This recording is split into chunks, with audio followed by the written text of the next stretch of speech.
I've heard people say parents don't have favorites. Those people probably don't have siblings. Or at least not a sibling like mine. From the moment we were born, my brother Alex was the undisputed golden child. Good-looking, effortlessly charming, gifted athlete. The kind of person who walks through life with doors magically opening for him. He didn't have to study hard. He still aced exams. He never saved a dime. Our parents bailed him out every single time he overdrafted. Me? I was his polar opposite. Reserved, careful, quiet. Straight as weren't enough, I had to excel at extracurriculars too, just to get noticed.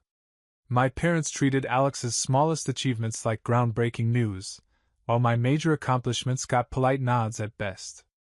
If Alex managed to hold down a part-time job for 2 months without getting fired, Mom baked a cake.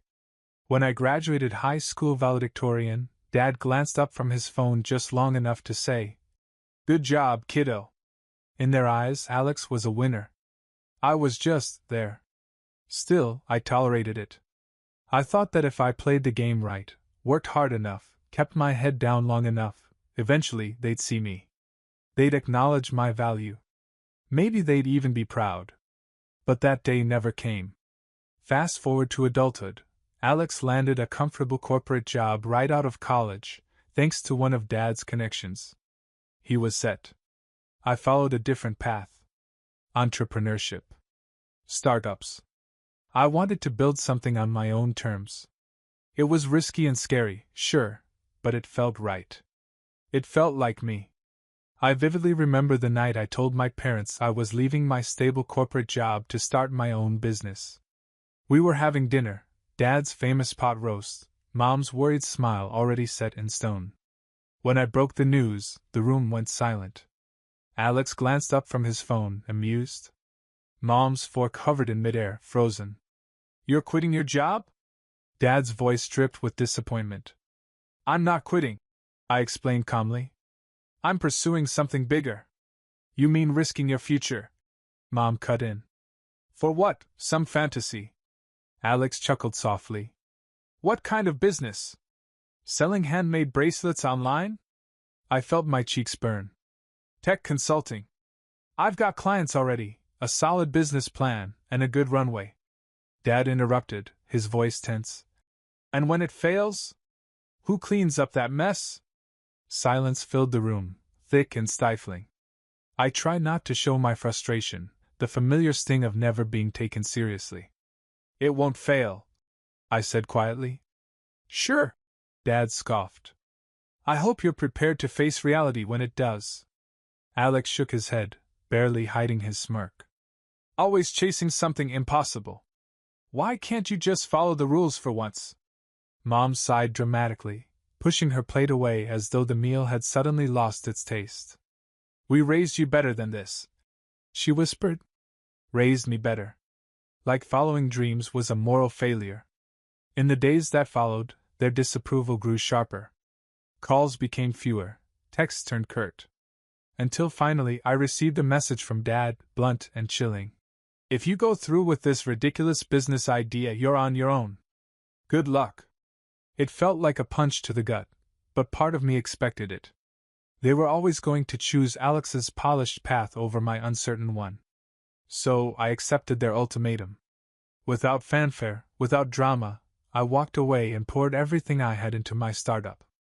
I rented a tiny office above a dry cleaner, ate instant noodles, and worked nights. Friends thought I was crazy. Sometimes I thought they were right. But then something unexpected happened. My business actually started to work. Small clients turned into bigger ones. Word of mouth spread. Contracts became steady. Money flowed in, then multiplied. Soon my tiny office grew into an entire floor. My single desk became a team of 20 employees.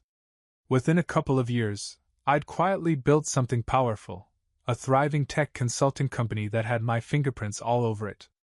I never told my family about it. Not out of bitterness, but because they'd made their choice. They'd bet on Alex's easy charm and safe corporate job, and abandoned me for choosing a different path. They didn't deserve updates. But life has a funny way of rearranging the board. Last week, out of nowhere, I got a call from a familiar number. Dad's voice sounded older, wearier than I remembered. After strained pleasantries, he cleared his throat and got straight to the point. Alex lost his job. He's struggling. We heard your little business did well. We think it'd be good if you gave him a position. You know, help out your family. I held the phone tight, my pulse racing. The golden child had fallen, and now my parents expected me to be his safety net. The irony was rich, bitter, and almost too perfect. So now I'm your family again? I asked quietly.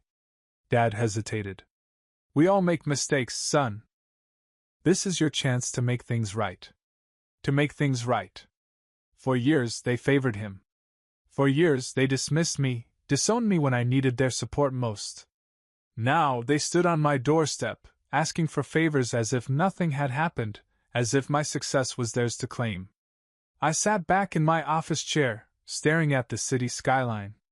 For the first time, the balance of power had shifted. My future, built without them, was bright, stable, powerful. Alex's future, the golden boy, their perfect son, now rested in my hands.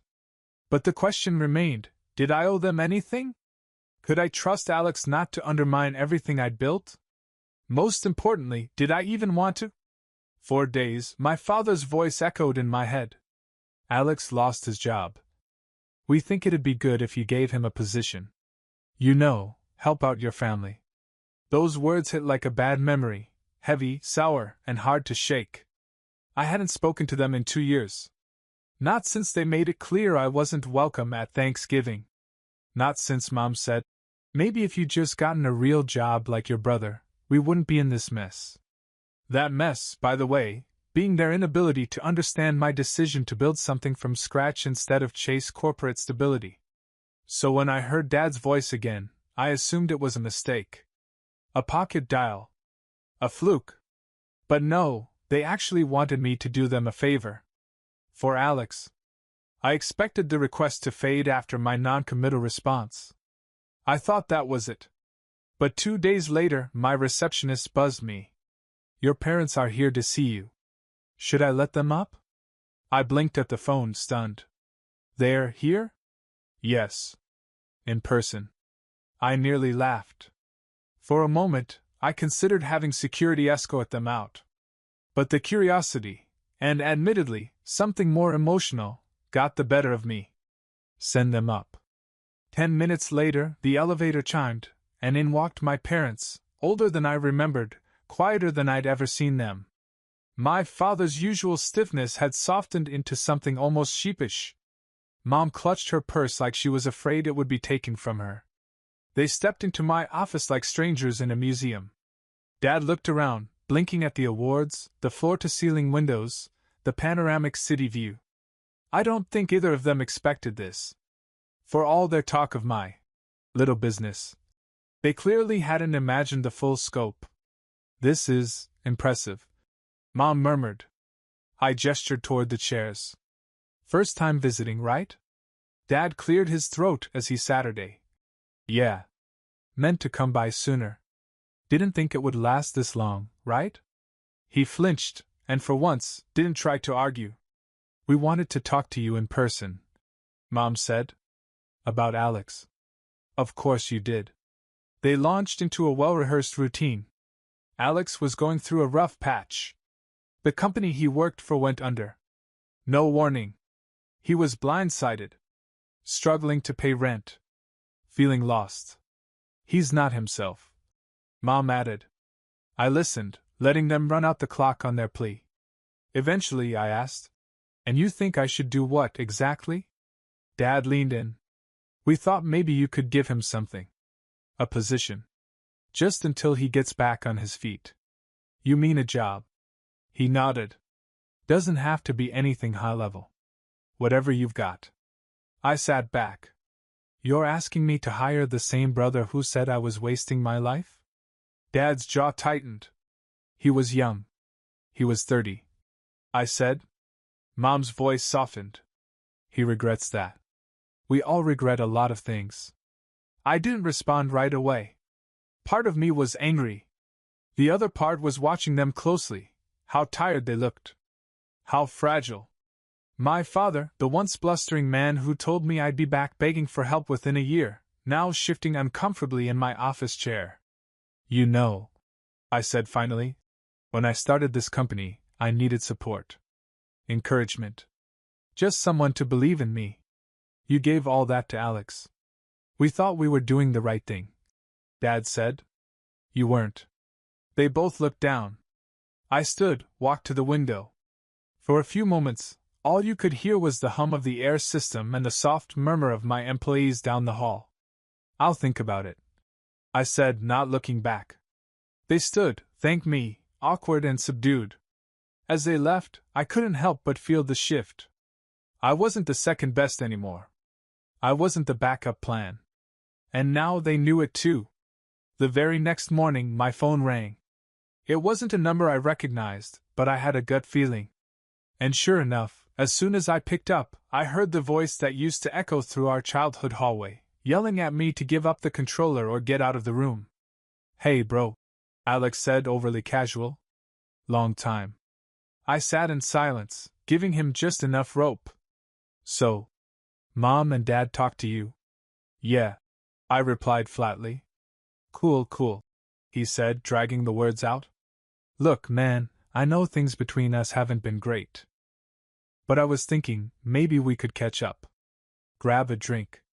Talk in person? Talk. That was rich. Alex had gone radio silent the second I announced I was starting my own business. He'd laughed it off at first, then dismissed it entirely. He told everyone I was playing entrepreneur. Like it was a phase. Like I'd outgrow it and crawl back into the cubicle world like everyone else. So why talk now? Still, I agreed to meet. Morbid curiosity, I guess. Or maybe I just wanted to see if the golden child still wore his crown when he wasn't being handed everything. We met at a bar near my office. I arrived early, a habit from years of overcompensating. When Alex walked in, he looked different. Not bad, just less polished. He wore a wrinkled button-up, dark circles under his eyes, and that smile, the one he used to charm teachers and bosses, wasn't hitting the same. Wow, he said, taking in the expensive interior. Didn't realize you were doing this well. I shrugged. Been fortunate. He laughed. You always were a modest little guy. I didn't laugh. We ordered drinks. He tried to act casual, but I could see it, the slight twitch in his fingers, the way he kept glancing at his phone like waiting for someone else to save him. Eventually he got to it. I know Mom and Dad already said it, but yeah, I lost my job. Whole team got cut. Budget issues or whatever. I nodded slowly. Anyway, they said you might be open to bringing me on. Just temporary. Doesn't have to be a big role or anything. I studied him for a moment. Why do you want to work for me? He blinked. Because I need the job? You've got a degree, experience, connections, Dad's network. Why not go that route? He sighed, and for the first time, I saw a crack in the armor. Most of those people won't return my calls. And the ones who do?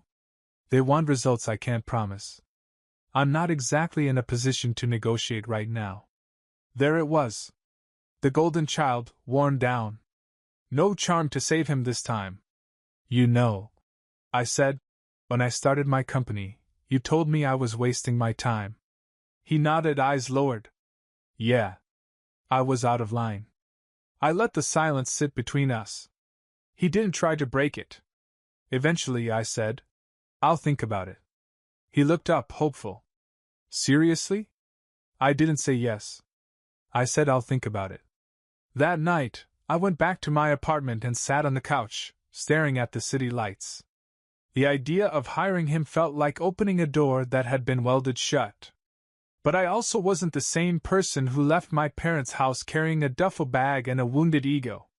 I wasn't trying to prove myself anymore. Still, I wondered, was this just about a job?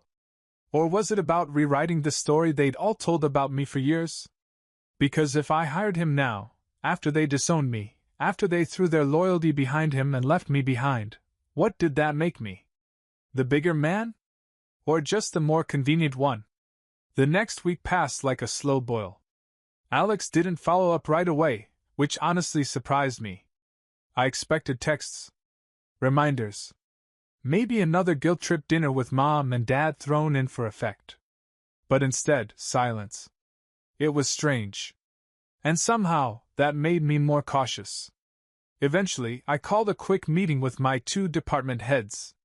I didn't give them names, just told them I might be bringing someone in for a trial position, nothing high stakes, just support-level operations. They asked if it was a referral. I said yes with hesitation. They didn't press, but I could tell from their looks they already smelled drama. Still, they trusted me. I'd never brought anyone on who wasn't vetted. I wasn't about to start breaking my own standards now, even for family. So I sent Alex a message. If you're still interested in work, come in Friday. No promises. Bring your resume. A few hours later, he replied. Thanks. I'll be there. Friday morning came.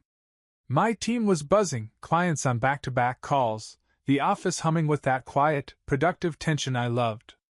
Then the elevator pinged. Alex stepped out, wearing the best version of his old business look, blazer, button-down, but no tie. He held a manila folder awkwardly under one arm, like he wasn't sure whether to offer it or apologize for it. My assistant led him to my office. We shook hands, brief, no brotherly backpats. Just professional. I gestured to the chair across from mine. Let's treat this like what it is, an interview. He blinked. Seriously? I nodded. No special treatment. You want a job here, we do this by the book. He gave a short laugh, more out of nerves than amusement. All right. So we started.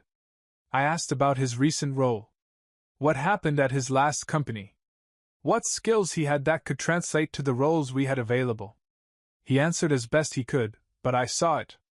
The rust. The hesitations. The missing humility. Then I asked, why now? He looked at me, jaw flexing, voice lower. Because I need a second chance. And I figured if anyone would understand what it's like to be underestimated, it'd be you. That line hit. I didn't say anything for a few seconds. Just looked at him, not the version I grew up competing with, not the untouchable favorite, but the version sitting across from me now. Vulnerable. Stripped of his shield. You're not wrong, I said. He nodded. I know we weren't close. I know I acted like your work didn't matter. That was a mistake. I should have respected what you built. It wasn't an apology. But it was something. I asked a few more questions. Then ended the meeting. I'll talk to the team, I said. If there's a spot that fits, I'll let you know. He stood, hands in his pockets. Thanks, really? And then he paused.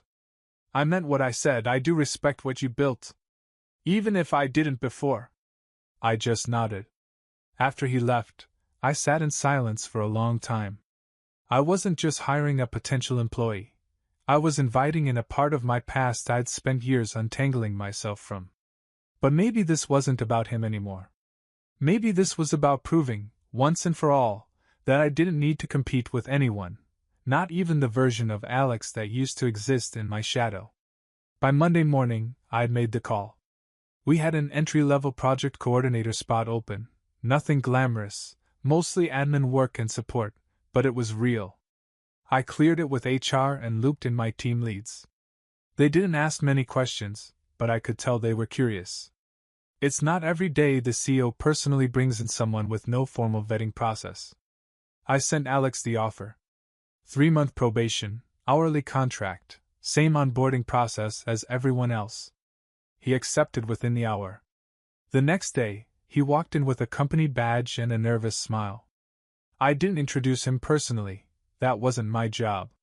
He met with HR, was handed off to the operations team, and became just another face at a desk. And yet, everyone knew he was different.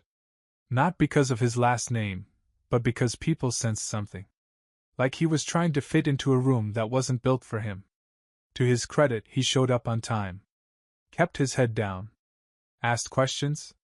Some tasks took him longer than they should have, but he didn't complain. Still, I watched. Quietly. Carefully. One afternoon, my operations lead, Kelsey, stopped by my office. "He's fine," she said when I asked. "Fine as in average?" I asked. "Fine as in trying. No attitude. No entitlement. But honestly, he's not great at this." I nodded. "Keep giving him small tasks. Let's see if he improves." I wasn't expecting miracles. I just didn't want another disaster. Meanwhile, the rumor mill inside my head was spinning. I couldn't help but wonder if my parents saw this as some kind of redemption arc. Like now that Alex was under my roof, working for me, we were suddenly equals. Or worse, that I was still somehow playing second fiddle because he was in my space, and they believed I was finally doing the right thing by taking care of my brother. But that wasn't what this was. I wasn't taking care of anyone. I was watching to see what Alex would do when no one was there to cushion the fall. A week in, he knocked on my office door. Didn't just walk in, that was new. "Got a minute?" he asked. "Sure." He sat down slowly, clearly rehearsing something in his head. "I just wanted to say thanks for giving me a shot." I nodded. "Everyone gets one. I know. But I didn't expect it from you. After everything." I didn't say anything. "I was a jerk," he added. "Back then. When you started this place. I used to tell people you were just messing around with laptops in your garage." "You did," I said flatly. "And when Mom and Dad cut you off, I didn't speak up. I didn't defend you. I thought you were making a mistake. You and everyone else." He nodded. "But I was wrong." "You were right." I looked at him, trying to read if this was genuine or just damage control. It sounded real. He wasn't looking for sympathy. Just recognition. "I don't need an apology," I finally said. "But I do need work ethic. This place runs on trust." "I get that," he said. "And I'm not expecting anything. I just want to do the job." For the first time, I believed him. He left, and I sat back in my chair thinking. I didn't feel triumphant. I didn't feel like I'd won. What I felt was peace. I'd spent years trying to prove I was more than just someone's backup plan. Now here I was, being treated like a leader by the very person who once laughed at the idea. And the best part? I didn't need his approval anymore. It had been about a month since Alex joined the company. By now, he'd settled into the rhythm of work, quietly, respectfully. He wasn't brilliant at it, but he wasn't slacking either. He made mistakes. He owned them. He learned. In most ways, he was a new version of himself, quieter, humbler, less shiny. More real. And maybe that's why I started to feel something unexpected, sympathy. Not for what he lost, his job, his safety net, but for the position he'd been in all along. The golden child title might have looked like a crown, but it was also a chain. Our parents had built him into their dream and never let him step outside of it. When it crumbled, he had no idea who he was without their approval. That was a prison I knew all too well. Still, just when I thought we were finally coasting into a stable, quiet sibling truce, the storm rolled in. It started with a text from Mom. "Stopping by your office today with Dad. Just for a minute." Not a question. A statement. I should have shut it down. I should have said I was in meetings all day. But some reckless part of me was curious. What did they want now? They showed up just after lunch. Dad wore his usual dress shirt tucked into jeans like he'd come to inspect something he thought he owned. Mom was all smiles, too wide to be genuine. "We just wanted to check in," she said, eyes flicking to the glass walls that overlooked the rest of the office. "We've heard such good things about Alex's work. He seems happy here." "He's doing fine," I said, offering nothing else. Dad cleared his throat, his tone shifting. "That's good to hear. You know, we were worried at first, but this setup, it might be the best thing for him." I waited. There was more coming. There always was. Mom stepped in, voice soft and rehearsed. Actually, we wanted to ask, have you thought about maybe giving him more responsibility? A project lead, perhaps? He's always been such a natural leader. I nearly laughed. He's been here a month, I replied. And we're still fixing the errors from week 2. Dad bristled. Everyone needs a chance to prove themselves. He's getting one, I said flatly. But he earns the next step like anyone else. There it was, that flicker of disbelief on both their faces. They were still adjusting to this new version of the world, where I held the power. Where I didn't need their approval. Where I could say no. We just think he's capable of more, Mom added. And I think you're confusing capability with comfort, I said. Let him find his way without pushing. They didn't like that. I could see it in how their expressions closed off. But I didn't care. This wasn't about revenge. This was about boundaries. The meeting ended soon after, with polite goodbyes and forced smiles. They left the way they came, still believing their version of reality could be negotiated. It couldn't. Later that day, Alex came to my office again. Not for a promotion, not to ask for favors, just to talk. I heard they came by, he said, looking embarrassed. Yep. I didn't ask them to do that. I figured. He paused. They don't get it. That this is enough for me right now. I need to work. I need to rebuild. I nodded. Then don't let them pull you off course. He smiled, almost sheepishly. Kind of weird getting advice from you. Yeah, I said. Weirder giving it. We sat in silence for a few seconds, not awkward, just quiet. Then he stood up, and before he left, he said, Thanks for giving me a chance. Not just a job, the second chance. I didn't respond right away. I didn't need to. Because this wasn't about keeping score anymore. It was about finally being free of the game. 6 weeks after Alex started, something strange happened. For the first time in what felt like forever, I forgot to check whether he showed up to work. I didn't check his hours. I didn't micromanage his tasks. I didn't second-guess his motives. Because he had stopped being a project. He had become part of the team. That shift, quiet and unspectacular, was the most shocking of all. Not because I ever thought Alex incapable of growth, but because I never thought I'd care enough to witness it. He asked questions now. He stayed late when deadlines loomed. He apologized when he messed up and thanked people who helped him. I even overheard him sticking up for a junior employee in a team meeting, something he never would have done back when he was riding the top of the family ladder. One afternoon, our office had a quarterly check-in, basically a team lunch followed by short updates and goals. I kept my speech short. Thanked the staff. Mentioned new client wins. And then I did something unexpected. I singled Alex out. He's stepped up over the past month, I said, looking straight at him. And I just want to say, that doesn't go unnoticed. He didn't say anything in the moment. Just gave a half smile, nodding slightly. But later that night, I got a text from him. Didn't know how much I needed to hear that. Thank you? And somehow, it hit harder than all the years of cold silence between us. A few days later, I stopped by my parents' house. No warning. Just rang the doorbell like a regular visitor. Mom looked like she might cry when she saw me. Dad stood in the background, quiet. We talked. Nothing heavy. Just small stuff, weather, food, company updates. Before I left, Dad cleared his throat. You've built something great here, he said. We should have said it earlier. I just nodded. Better late than never. There was no dramatic music swelling. No teary group hug. Just acknowledgement, overdue but real. On the way home, I thought about how differently this could have ended.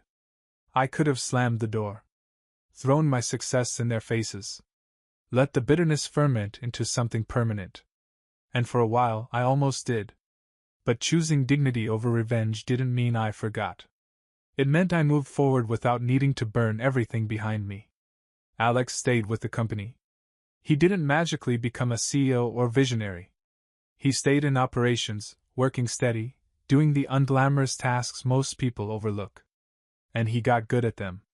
He never asked for special treatment again. Eventually, we started hanging out outside of work. Not often. Just enough. A coffee here. A basketball game there. It wasn't about rebuilding the past, it was about building something new.